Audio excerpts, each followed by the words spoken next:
The movie begins with a montage of news reports discussing unusual outbreaks of a rabies-like disease in different parts of the world. These reports hint at something unusual brewing globally, but no specific details are provided. The focus then shifts to Gerry Lane, a former United Nations investigator, now retired and living a quiet life with his wife Karen and their 2 daughters, Rachel and Constance. Gerry and his family are in their car, stuck in heavy Philadelphia traffic. They're heading out for a normal day, and the atmosphere is calm. The radio continues to play news about strange outbreaks, but Gerry doesn't pay much attention. As they sit in traffic, Gerry notices police motorcycles speeding by, weaving through the cars. He glances out of his window and sees helicopters flying low over the city. Suddenly, there's an explosion in the distance and panic begins to spread through the streets. People start running in all directions. Gerry exits the car to get a better look and sees people being attacked by others who are unusually fast and aggressive. These attackers seem rabid, biting their victims and moving erratically. Gerry immediately realizes something is seriously wrong. The bitten victims start convulsing and within seconds transform into attackers themselves, joining the chaos. Gerry gets back into the car and tells Karen to stay calm. He quickly drives out of the traffic jam, maneuvering through the chaos. Cars are crashing into each other, people are running in panic, and the infected are spreading rapidly. As they drive, Rachel begins to have an asthma attack due to the stress and chaos. Gerry pulls over at a pharmacy to get her medication. Inside, they find the shelves almost empty, with looters breaking into the store. Gerry grabs an inhaler for Rachel and rushes back to the car, trying to avoid any confrontations. The family continues driving, but doesn't get far before their car is hit by another vehicle. The crash forces them to abandon the car and proceed on foot. They run through the city as the infected chase after anyone in sight. They eventually come across an apartment building and decide to seek shelter inside. Inside the apartment building, Gerry and his family find a temporary safe haven. They encounter a Hispanic family living there, who are also trying to survive the outbreak. The family takes them in and allows them to stay for the night. Gerry tries to reassure his daughters, who are scared and exhausted after everything they've witnessed. That evening, Gerry calls his former colleague, Thierry Umutoni, who works as a high-ranking official in the United Nations. Thierry informs Gerry that he is coordinating an evacuation effort for key personnel and their families. He tells Gerry that a helicopter will be sent to pick them up, but they need to get to the rooftop of a nearby building to be rescued. Gerry tries to convince the Hispanic family to come with them, but they decide to stay, believing their barricaded apartment will keep them safe. The next morning, Gerry and his family prepare to leave. However, the infected have broken into the building. Chaos erupts as the infected attack the residents, including the Hispanic family. Gerry and his family fight their way to the rooftop, defending themselves from the fast and aggressive infected. Just as the infected close in, the helicopter arrives, and the family is airlifted to safety. The helicopter is transporting a U.S. Navy ship, which is stationed off the coast. This ship serves as a command center for the global response to the outbreak. It is filled with military personnel, government officials, and scientists working together to coordinate efforts against the infection. Once aboard, Gerry learns the full scope of the outbreak. The infection is spreading rapidly across the globe, and governments are collapsing under its weight. The infected are not typical zombies. They are fast, aggressive, and transform within 10 to 12 seconds after being bitten.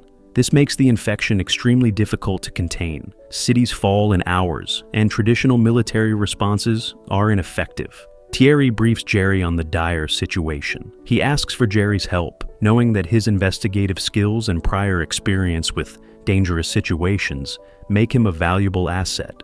Thierry explains that the outbreak must have an origin, and finding out where it started might help scientists create a cure or vaccine.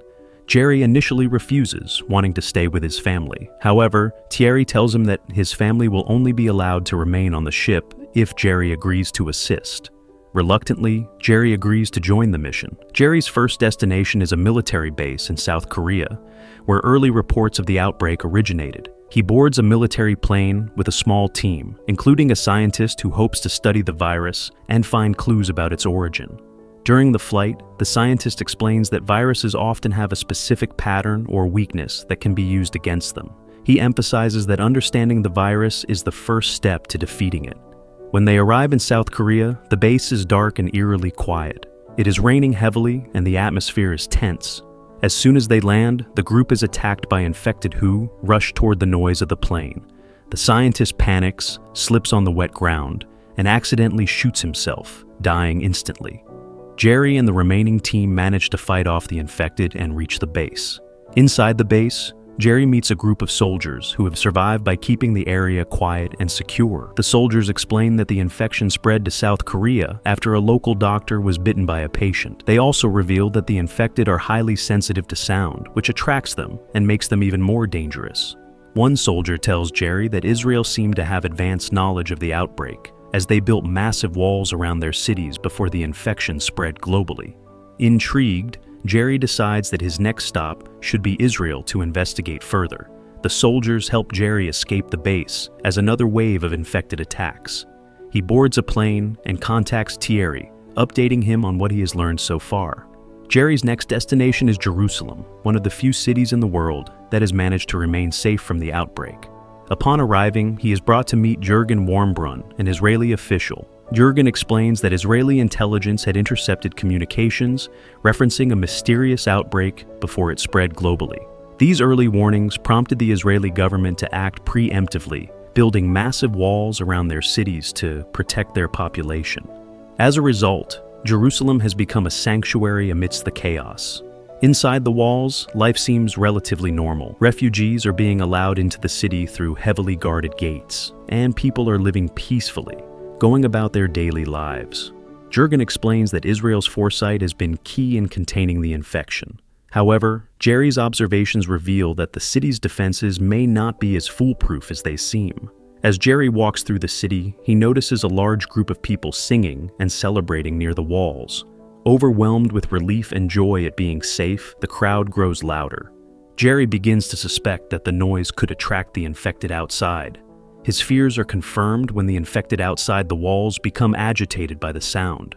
They start piling on top of each other, creating a zombie ladder.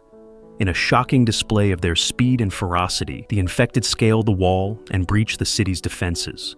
The breach results in chaos as the infected flood into the city, attacking everyone in sight. The military attempts to fight back, but they are quickly overwhelmed.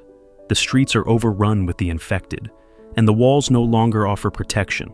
Gerry and Sagan, an Israeli soldier assigned to protect him, try to escape amidst the chaos. As they run through the city, Gerry notices something strange. The infected seem to ignore certain people. He observes that a sickly boy is completely bypassed by the infected, who instead attack healthier individuals nearby. This observation begins to form the foundation of a theory in Gerry's mind. During their escape, Sagan is bitten by an infected. Realizing the danger, Gerry acts quickly and amputates her hand with a knife to prevent the infection from spreading further. Despite the pain and trauma, Sagan survives, and the two continue their desperate escape. They make it to an airfield, where Gerry manages to secure a seat on a departing plane. As the infected swarm the area, the plane takes off just in time. During the flight, Gerry and Sagan take a moment to recover. Sagan is weak but stable after the amputation, and Gerry begins to process everything he has witnessed so far. He recalls the moments in Jerusalem, where the infected ignored sickly individuals, and starts to theorize that the infected may avoid people who are already ill or otherwise unsuitable as hosts. This idea could be a key to finding a solution to the outbreak. However, their reprieve is short-lived. Unbeknownst to the passengers and crew, a zombie has made its way onto the plane. The infected individual attacks a flight attendant, and the infection quickly spreads through the cabin. Passengers panic as the infected attack anyone in sight, and the confined space of the plane only accelerates the chaos. Realizing the situation is hopeless, Gerry takes drastic action. He grabs a grenade from one of the crew members and detonates it, blowing a hole in the side of the plane. The explosion depressurizes the cabin, sucking many of the infected out of the aircraft. However, the damage also causes the plane to crash. Gerry and Sagan brace for impact as the plane goes down. The plane crashes in a remote area near a World Health Organization, a WHO research facility in Wales. Gerry and Sagan miraculously survive the crash, though both are severely injured. Gerry suffers a piece of shrapnel impaling his side, but he manages to stay conscious and helps Sagan reach the facility. At the facility, they are met by scientists and medical staff who are initially hesitant to let them in, fearing that Gerry and Sagan might be infected. After convincing the staff that they are uninfected, Gerry explains his theory to the WHO scientists. He believes that the infected avoid attacking people who are already sick or otherwise not viable as hosts. He proposes using a deadly but treatable virus as a form of camouflage, infecting healthy individuals to make them invisible to the infected. The scientists are intrigued by his idea, but explain that the viruses they would need to test his theory are stored in a section of the facility that has been overrun by zombies. This section is highly dangerous, and retrieving the viruses will require someone to enter the infested area. Gerry volunteers to go himself, along with Sagan and one of the WHO scientists. The group carefully makes their way into the infested part of the facility, navigating dark, silent corridors. The tension is palpable as they try to avoid making noise that could attract the infected. At one point, they encounter a group of zombies blocking their path. Gerry uses distractions, such as throwing objects, to lure the zombies away and clear their route. Despite their best efforts, the noise alerts the infected, and Gerry is separated from the others. Trapped in the lab where the viruses are stored, Gerry knows he has no way out without testing his theory. He decides to inject himself with one of the deadly viruses, risking his life to prove his hypothesis. After injecting himself, Gerry waits nervously as an infected individual approaches him. The zombie comes close, but, to his relief, ignores him completely. Gerry's theory is correct. The virus makes him invisible to the infected. He collects the virus samples and carefully makes his way back to the others, bypassing the infected without being attacked. Back at the safe part of the facility, the scientists treat Gerry with an antidote to the virus he injected into himself. Now that the theory is proven, the scientists work to distribute the virus globally. The virus is used as a camouflage, allowing survivors and military forces to move freely among the infected without being attacked. This gives humanity a critical advantage in fighting back against the outbreak. In the final scenes, Gerry is reunited with his family. Though the war against the zombies is far from over, humanity now has a fighting chance. The movie ends with Gerry's voiceover stating that this isn't the end, not even close, but it's the beginning of humanity's resistance.